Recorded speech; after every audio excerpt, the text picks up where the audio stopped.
Assalamu alaikum wa rahmatullahi wa barakatuh. Welcome and a very good day to you. I'm Hawa Solomon. This is Pregnancy to Parenting. We talk about the exciting bits of sleepless nights or happy sleeping. Today we chat about healthy sleeping habits from day one.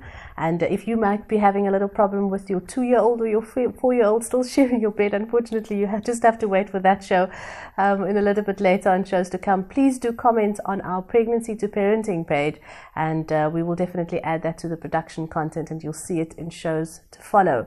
In studio, we have part of the parenting and coaching team of Munchkins here, based out in Cape Town. But let me tell you, part of the team is also Super Granny, who flies from Dubai to Switzerland and visiting America very soon, helping parents better their routine with their kids, whether it comes to sleeping, temper tantrums, or just calming the household.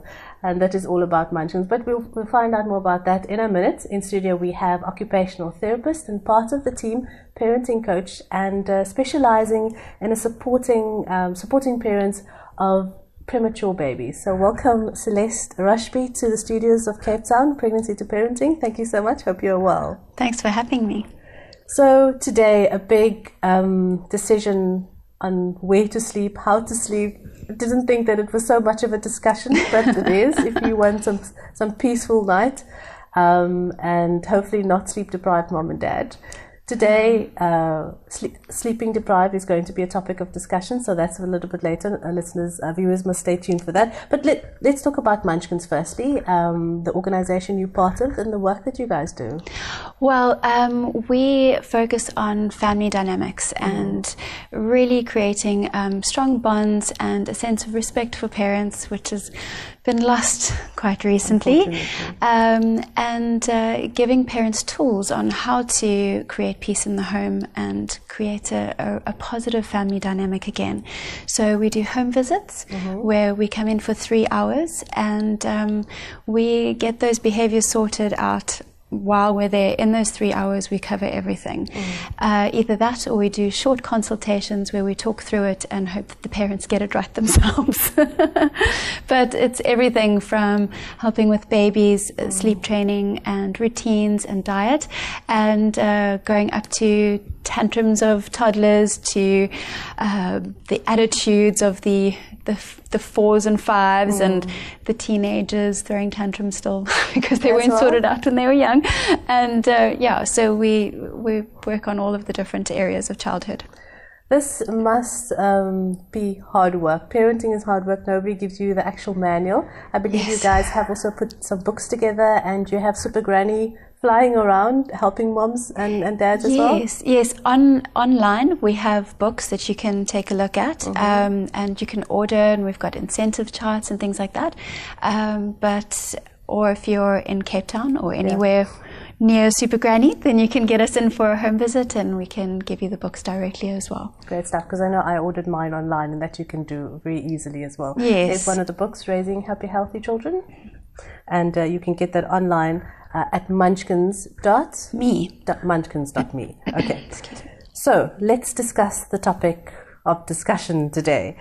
Sleeping and bringing your newborn home. How soon should mom and dad be having a sit down with this topic, sleep routine, how and where baby's going to be sleeping? Should it be early offset, or when baby comes home and then we tackle it?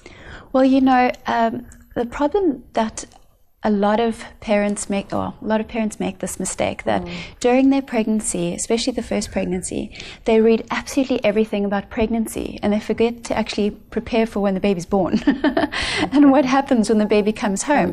So you need to actually go on a date night with your hubby, despite feeling incredibly tired during a pregnancy, and discuss what your expectations are and how involved dad is going to be, and what nights are going to be like, where baby is going to sleep in the beginning. If baby's going to be sleeping in your room, then for how long? Is it in your bed or in a cot next to the bed? And those sort of things. And what your plan is for sleeping, for who's going to be doing the feeds and when, and that sort of thing.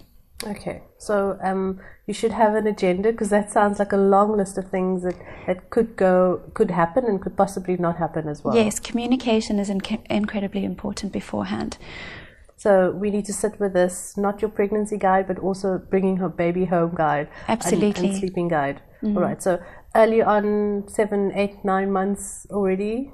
Well, you've got 9 months to talk it through, so make sure that it's sorted before the baby comes. So sleeping routine. Why is it so important, and what would be the results of a baby not being put? So that's anything from changing nappies to hello, my little baby, to interacting with your baby. Bath time, anything that you would do during awake time is after the feed. Okay. Then you have a few minutes of winding down before the S, which is sleep. So it's eat, activity, sleep, and then the Y is, this is very funny, you time while the baby is sleeping. Ha ha ha. Wouldn't that be nice to have you time when you have a newborn? Or even some sleep. So if you have a pattern of events like that from the beginning, where you don't feed the baby to sleep, but you feed the baby as the baby wakes up, then the baby starts creating its own internal routine, and they wake up when it's time to feed instead of needing to suck to fall asleep, needing to suck on the breast or the bottle to be able to fall asleep. And also, if the baby is fed to sleep, they're less likely to take full feeds because they're sleepy, they're drowsy, which means they're going to need feeds more frequently.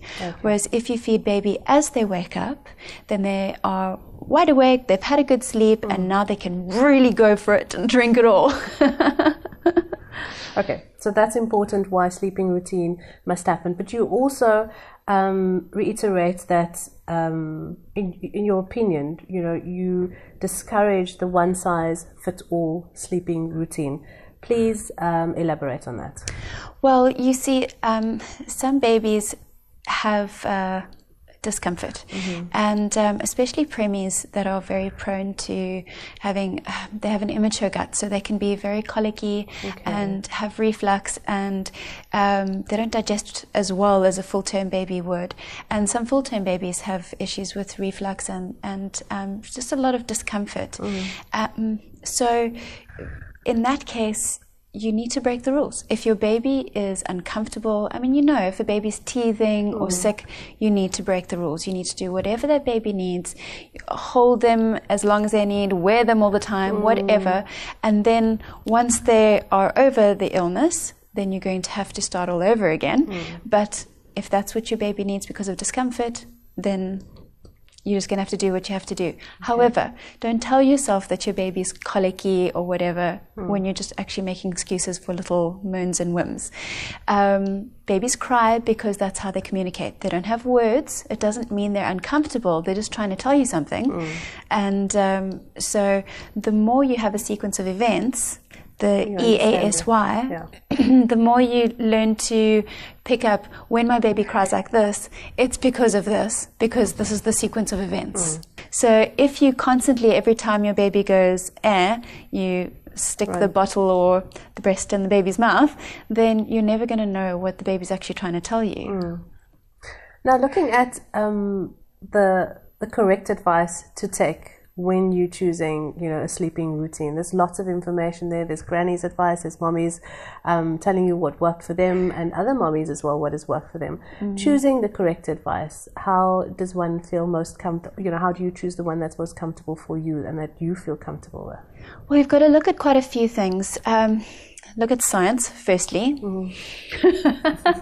because things like your grandmother telling you to put rice milk in your 3-month-old's bottle is not a good idea. Little baby guts are not ready for solids at 3 months, so don't do that. Not at 3 months. And also look at what works for your family and where your beliefs lie. So and look at what the long-term picture is. So if somebody is telling you that no, your baby needs to sleep in your bed, every baby needs to sleep in your bed, but you're looking at the long-term picture, I actually really don't want a 2-year-old still sleeping in my bed, then you have every right to make that decision, that you are the parent. Think about not just the short-term, but the long-term implications, the health of the baby, the health of the family as a unit, and what works for your family. Absolutely. So today we're going to get into the nitty-gritties, and this of course is not specific to one person. It's general information, but the best advice is to go to an expert. And we know Munchkins is there to help, and I'm sure lots of moms as well, and maybe grannies can help with that advice, but you need to choose what works for you. Yes, and for those that don't live in the areas that we do home visits, we do Skype consults as well. Oh, great. Yes. Brilliant. The World Wide Web works for you no matter where you are in the world. And just to remind our viewers as well, you can catch ITV anywhere you are. If you do not have it on DSTV, that is itvnetworks.tv. You can live stream and you can watch our shows as well and catch the repeats on a Saturday morning. Let's just take a break for now, and hopefully we won't nod off and sleep, but we come back with more helpful tips on sleep routine back in a moment.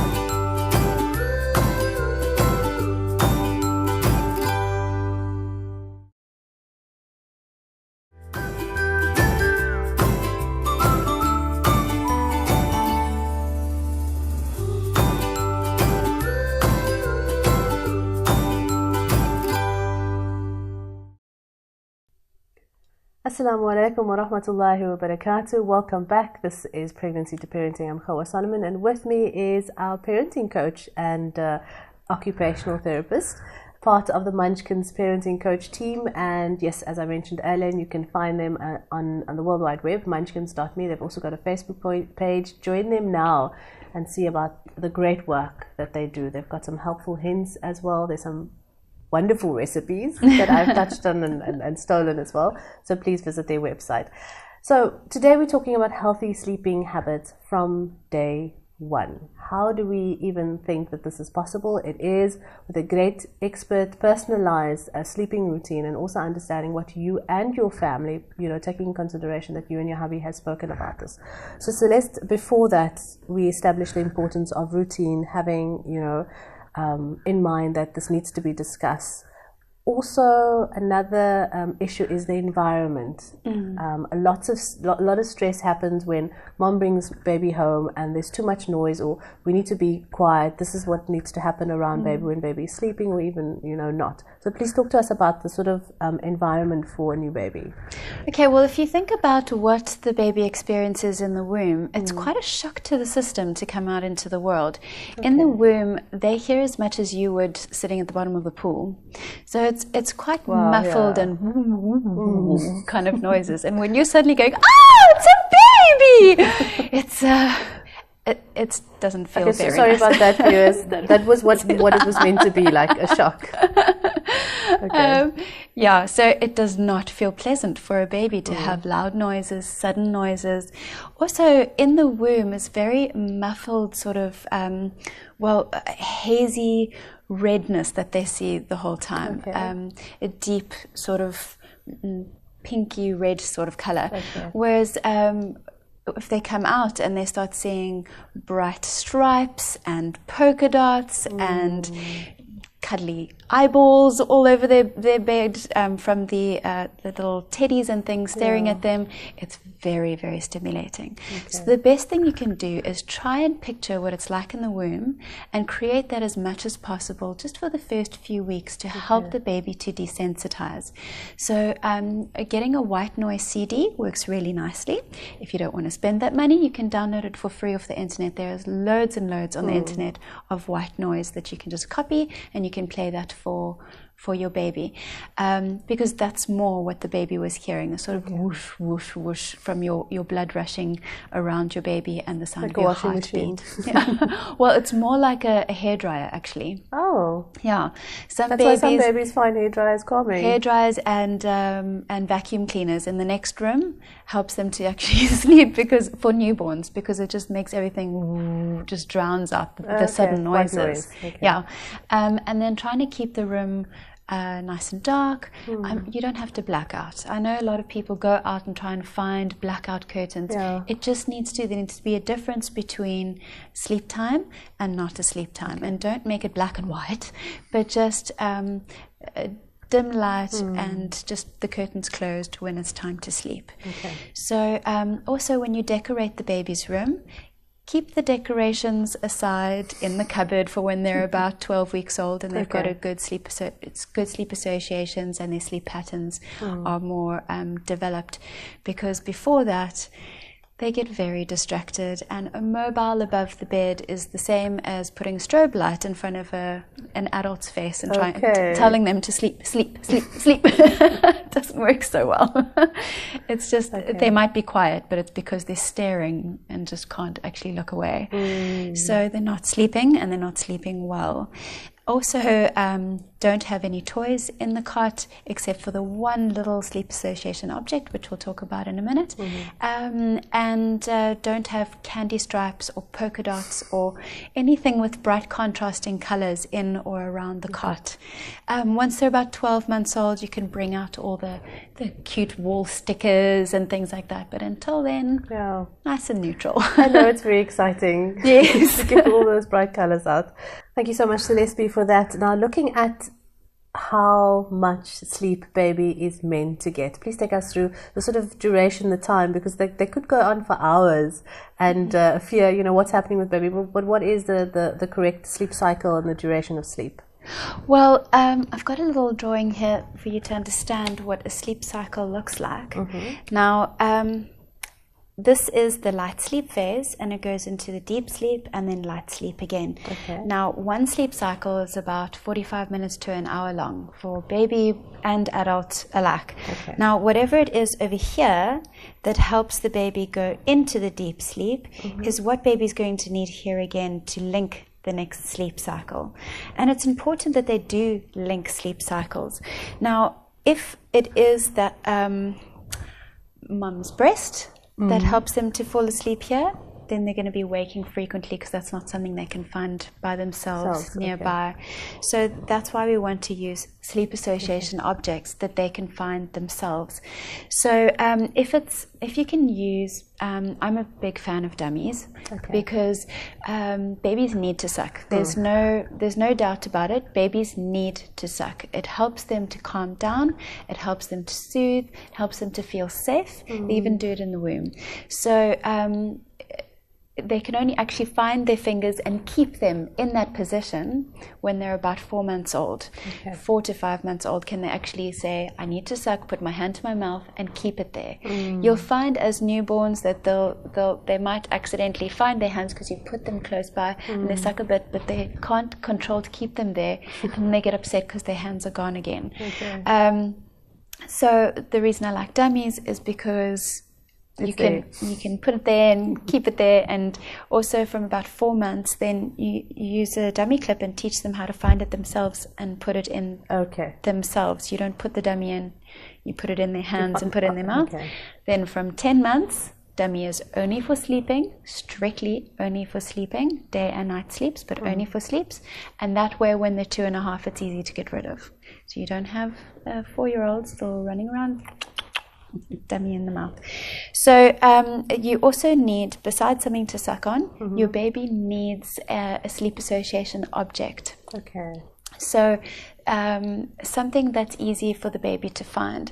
So you get little taglets or a little piece of silk or a special teddy, whatever it is. I find it very helpful to have more than one of exactly the same one. If you can have 2, then the one can be in the wash while you're using the other one. You rotate them frequently. Because if you only have one and it goes in the wash, baby can't sleep. And if then you buy a new one because that one is in the wash or got broken, they will know it's new and it's not the same one and it still won't work. So you have something small that can easily be shoved in the nappy bag when you go out, and you make sure that you use it from birth for every single sleep, and strictly only for sleep. It's not a comfort toy, it's a sleep association object, and their brain will actually be triggered to feel sleepy whenever they see it, because they only see it at sleep time. Also, for moms that have babies that have to spend some time in the NICU, it's really nice to use this object from the beginning and tuck it in underneath your clothes when you're not with baby, and then put it next to baby's face so the baby can smell you. So, and then you swap the two that you have. So there's always one next to your baby and you're wearing the other one. And that really helps as well. Also then when baby comes home, and with newborn babies, you can have, when your baby sleeps in their own cot, whether the cot is next to your bed or in their own room, then the smell of that little cloth or taglet or whatever it is that was on your skin is next to them when they're sleeping and they feel safe. Wow, that's a great tip. I think we lost that somewhere. But thank you so much. That's brilliant. So try and find, and that is why you find babies are so attached sometimes to a blanket that they've used right at the beginning, and they've grown out of it, but they still want that blanket. Yes, but it's very important that it's only used for sleep. There's so many people that give it to their baby just because anytime, and then what happens is they don't develop the ability as toddlers to actually soothe in emotional situations. Just socially, we would do it socially, or children that don't have those objects would go, "Mommy, I need a hug," instead of going, "Oh, I want my little teddy." So they need to develop that ability to soothe or find social soothing instead of an object that they end up dragging around school and things like that. Goes in their bag. Yeah, exactly. Okay, so with sleeping comes the fear of the SID, sudden infant death syndrome. Just explain to your knowledge what information you can give to our viewers today about that. Look, there is quite a big program on back to sleep, making your baby sleep on their back. Now, firstly, babies don't sleep well on their backs unless they are very well swaddled. And when you swaddle, please swaddle with baby's arms to the chest and not down on the side. They're very uncomfortable if their arms are down at their side. They feel imprisoned. Whereas if their arms are on their chest, they feel very safe. Now, with SIDS, they think that there's an increase in SIDS rate because they're sleeping on their tummies. But the latest research in the States has shown that it's not about the position of sleeping on the tummies, it's actually the chemicals used in the mattresses. So babies that sleep on their tummies actually sleep better. All my babies slept on their tummies, but I used breathing monitors just to be safe because they were all premature as well. But it's good to use a waterproof mattress because of the chemicals. And if your baby overheats, then the heat from the baby is what brings a vapor up from the mattress that is toxic for the baby, and that's why if they lie on their back, they're an inch further from the mattress than they are if they're lying on their tummy. But babies lay so cute and comfortably on the back, which I must add, and I want to touch onto that before we need to take a break. I'm going to touch onto that again when we come back after the short break. So SIDS is an issue that most moms fear when babies come home, and we want to talk about that more after the short break, so stay with us.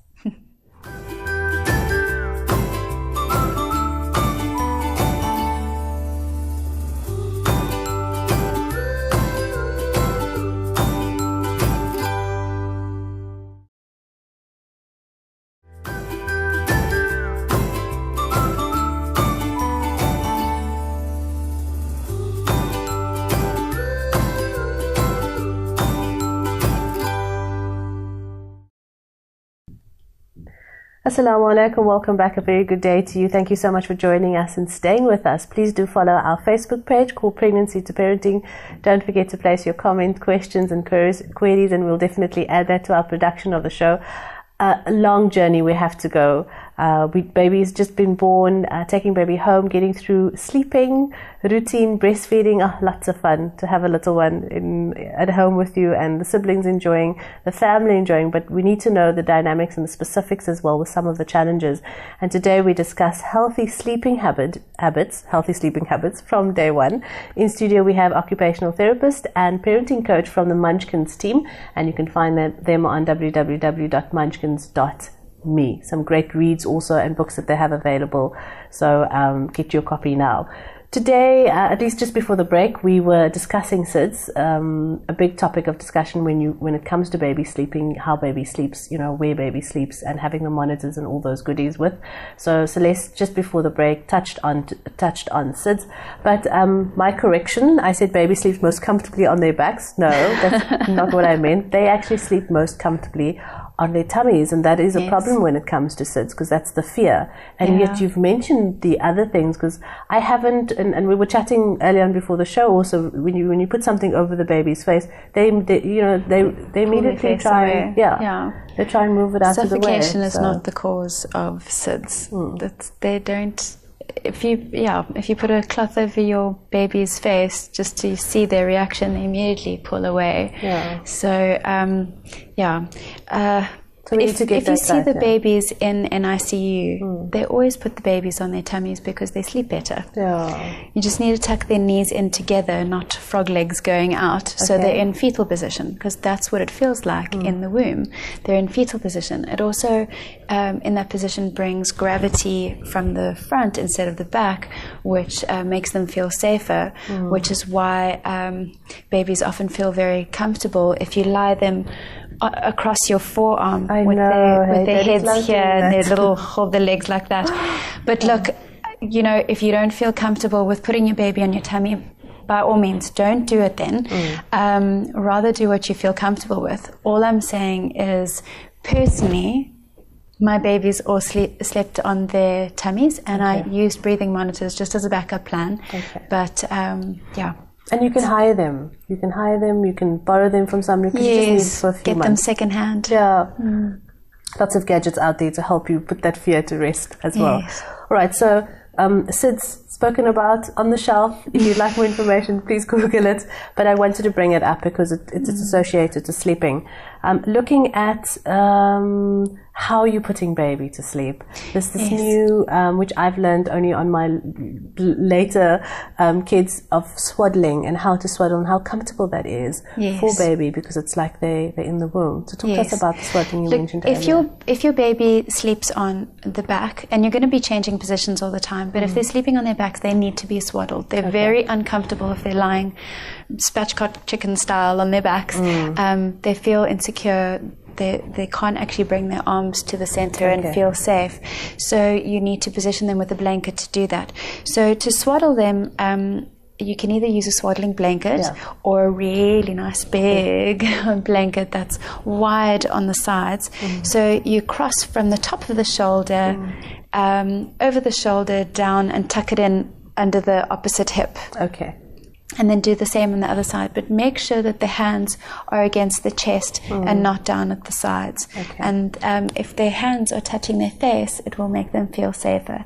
If you think about what's the first thing you do if you're upset or you hear bad news, first thing you do is put your hands by your face, because that's your way of self-soothing.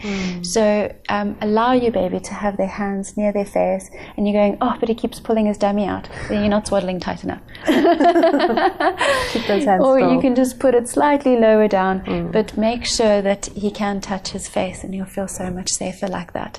What a little trick that I found with my kids when I lay them on their side is I swaddled the top arm in and tuck it under the hip, and then the other one went under, the other side of the blanket went under the bottom arm, so that the bottom arm was free to touch the face. The one arm, because it's still safe, still feels safe against the bed. So it's not up in the air and I don't know where I am.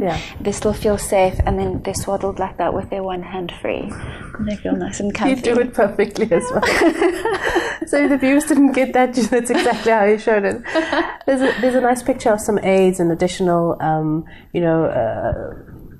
pieces of, I think, what do you call those, bumpers and positioners. And then I found this one as well, with the hands. Talk to us about using aids and different sleep associations. You mentioned the dummy, the teddy bear, which we definitely try and have from day one when baby's sleeping. But those bumpers and those corns, that hand that let's talk about how that helps with sound sleeping.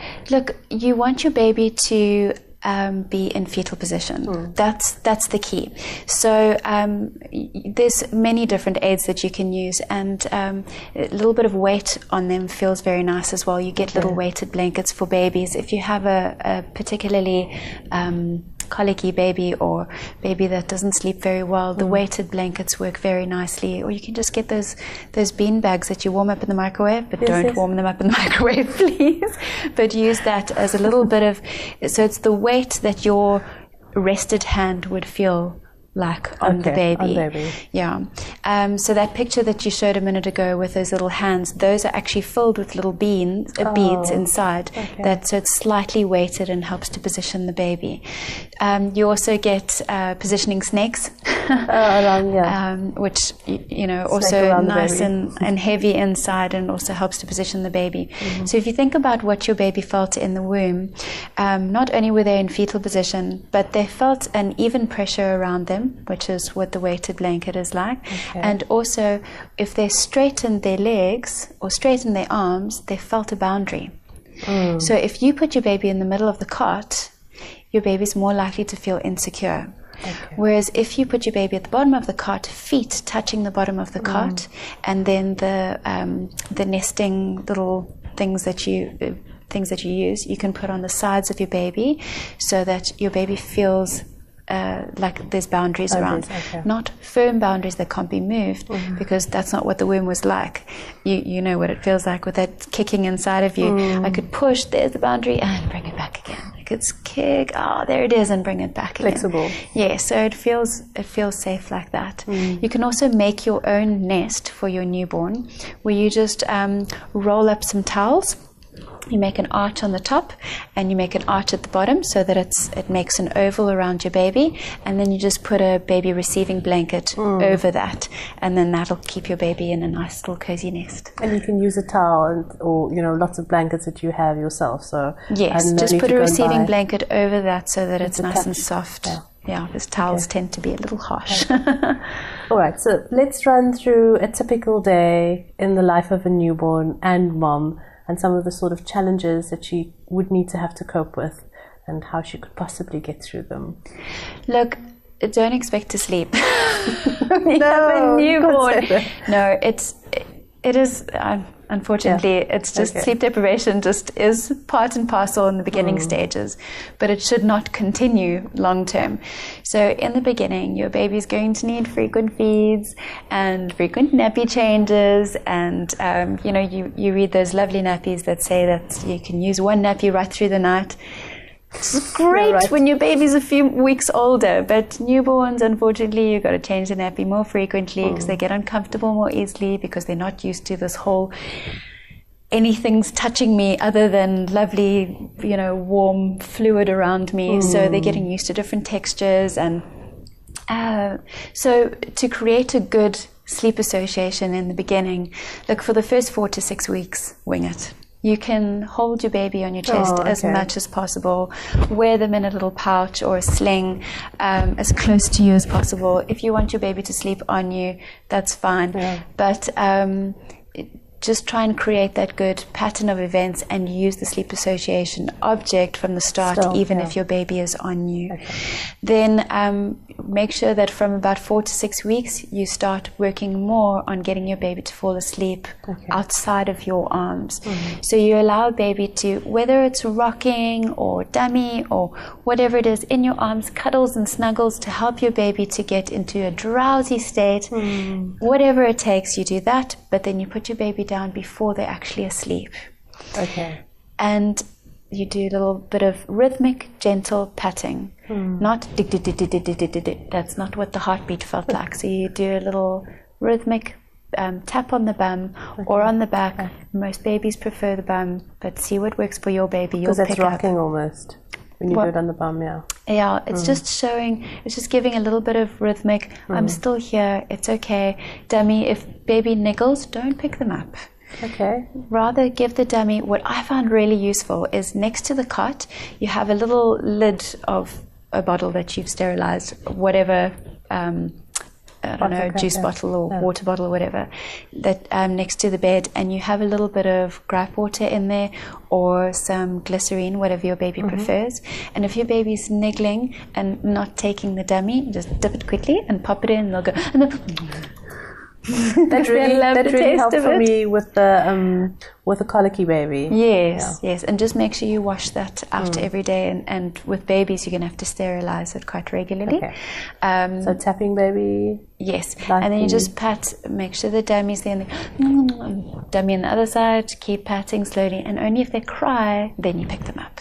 Okay. But if they're niggling, they're doing their thing, you just help them to show them, look, I'm here. I haven't left you, I'm here. But you're going to fall asleep in your bed, and you've got a nice taglet next to you that smells just like mommy, or a little teddy next to you that smells like mommy, whatever it is. But I'm here, but this is your bed now. Okay. Also, what really helps is if you've got the cot mattress slightly elevated, so that if there is a little bit of reflux, it's less likely to be coming out. So don't put a pillow under baby, put a pillow under the mattress. Okay. Because under the baby causes the back arching, whereas under the mattress causes a straight elevation. All right, I want to talk about the challenges after the break. That was the nice and the pretty bit, and hopefully we'll get through that and work through that. You said from about 4 to 6 weeks, but remembering to not pick baby up, just to reassure that you are there, and tapping baby lightly. Unless baby cries. Unless baby cries, then you pick up. Pick up, okay. Let's recap with that information on the sleep routine, how we're going to be doing it when putting baby down to sleep, inshallah, after the short break, so stay with us.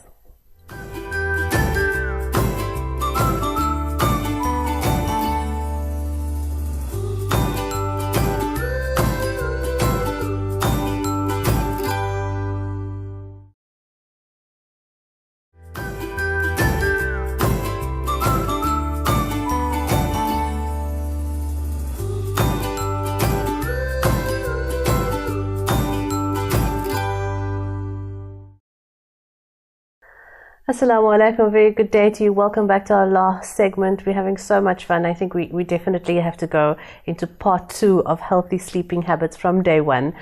We haven't discussed half of the things I really wanted to speak about. Sleepless nights, getting through night feeds, all of those things. But just before the break, we were touching on how to put baby to sleep. So the whole process of putting baby to sleep, the crying button, and I want to touch on that again because you've mentioned Celeste Rushby from Munchkins, our occupational therapist and parenting coach. I want to touch on that again because you've mentioned just before the break, do not pick baby up unless baby is crying. So talk us through that again. That's right. So you help baby through the niggles.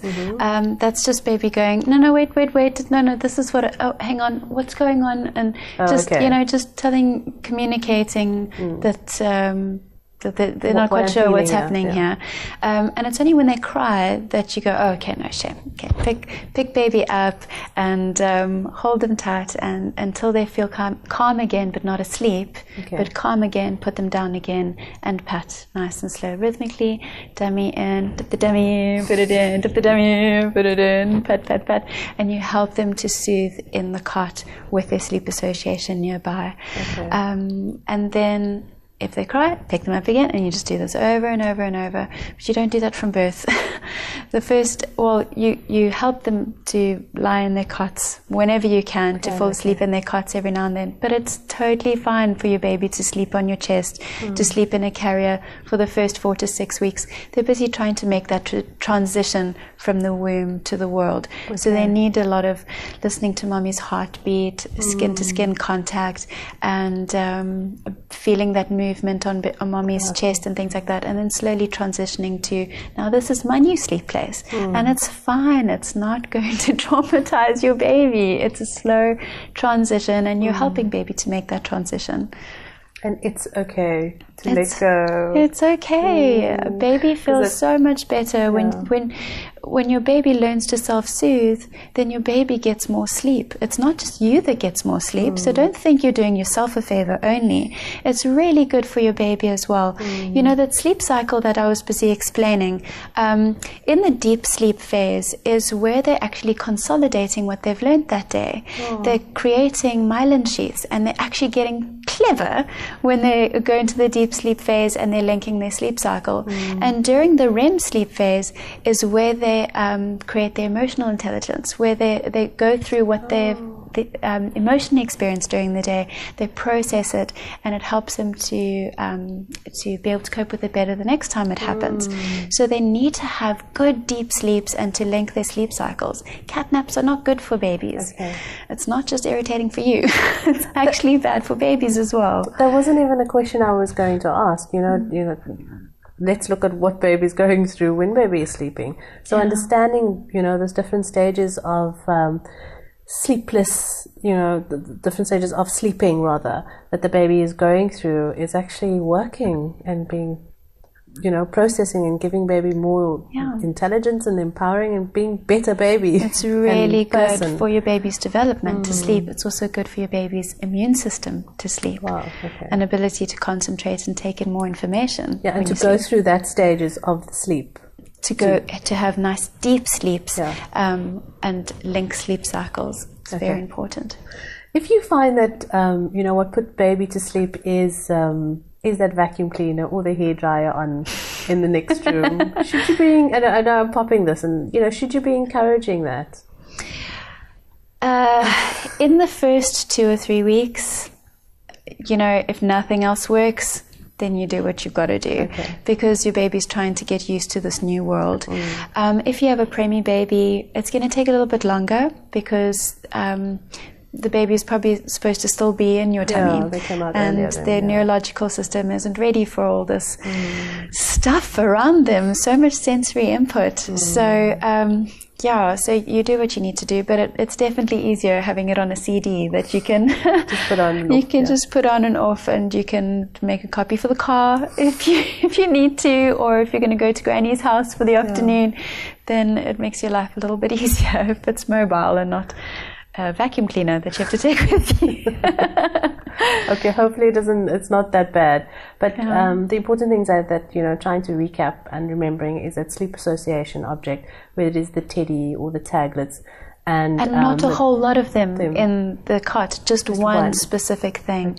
And that you're really, really good at making sure you use it for every single sleep and only for sleep. That's why it's called sleep association. Yes. Okay, and the very interesting bit is, putting it under your clothes so that he or she can smell mommy. Never thought of that one. No perfume, please. No perfume. It's your natural body smell.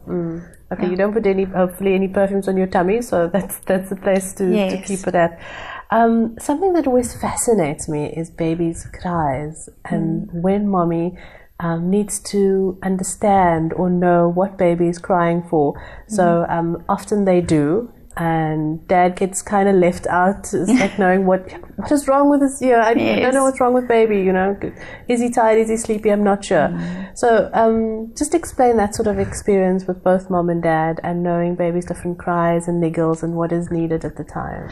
Well, if you create that pattern of events that we spoke about from newborn, then you can start picking up, okay, now I know that he's hungry because it's time for feed time, and okay, that's the type of cry he's using, and I know he's hungry. Okay, I know he's not hungry, I know it's not sleep time yet. Oh, his nappy's dirty, so that kind of cry. So don't think your baby's going to be born and you already know what kind of cry is what. But if you create a pattern of events, then you'll start picking up, okay, that cry, it's because it's this. Okay, that cry, it's because it's this. And dad is going to feel a bit left out in the beginning, because mom tends to spend more time with the baby than dad, and it's more 24 hours with mom than it is with dad as well. But a nice way to get dad involved and to help dad to bond with babies, because it often is difficult for dads to bond with babies, because they can't breastfeed the babies, and often they have to work full day during that very early stage, and the babies don't really interact with you very much in those early stages. And mom also had 9 months extra to bond with baby than what dad did. So something that I find works very nicely for a lot of moms is, if you are breastfeeding, then straight after your morning feed, once your milk comes in, straight after your morning feed, you've got more milk first thing in the morning. Yeah. So express as much as you can straight after your morning feed. Then keep that in the fridge. Then you do your evening feed, which is usually between 6 and 7. And then about an hour and a half later, you express and add that to the morning feed, and that'll be enough for a full feed in the bottle. And you go to bed, and you leave the bottle for Daddy to do the 10 p.m.-ish feed. Okay. And that'll be such a nice dream feed that there's no crying in between and moaning or fussing. It's just half asleep, take my feed, Burp slips out because I'm nice and relaxed and go straight back to sleep, and Dad feels like a superhero. But gets that little bit of bonding and time with baby that's so important. Also encourage Dad to wear baby in the sling when you go out or on weekends. That's his job, so that he can have a little bit of that skin contact and feeling that snuggly bit with their baby as well. Because there's always this anxiety, okay, I'm going to leave or I'm going to sleep, I need to go out shopping, and or I'm going to take a nap. Is Dad going to know what that cry is going to be about, or what baby needs? Is it a nappy change? But he'll figure it out. Yes, and look, you didn't know in the beginning either, and you learned. So he's going to learn just as well as you. But you don't be negative. Don't jump in and go, that's not how you do it. No, don't do it. No, she doesn't like it like that. Yeah. Because that will break hubby's self-confidence, and then he's not going to want to try anymore. It's a very difficult. It's a lot harder for men to get that connection with babies than it is for moms. Most of the time, I'm generalizing here, but so you need to be sensitive to that and rather be encouraging. Go, oh, he really likes it when you hold him like that. Oh, look how nice and calm he is on your chest. Or he likes it when you hum like that. So rather bring up the positive rather than going, do you have to use 10 wet wipes to clean his bum? You're wasting my... Can you not clean up after you've left a smudge? Try and just be quiet about it, and he'll get better the more he practices, so let him practice. Well, okay. Just needed to take that in. We've got a few minutes left, and I still want to discuss, how mom can cope sometimes at the beginning stages when baby's crying too much, or when there are some challenges. And I know a big thing is sleep deprivation. So in conclusion, just to recap what we've discussed today, and to add to that, how mom can cope with those little bits of challenges of not knowing, like you said, it doesn't always come naturally, but you learnt it as a mom. And then the big thing, sleep deprivation. Yes. Look, sleep deprivation, like I said, unfortunately is inevitable in the beginning stages, and you'll be surprised what you can cope with before when you're pregnant and you haven't had a baby yet and you think, oh my gosh, I'm terrible without my sleep. But you do actually adapt.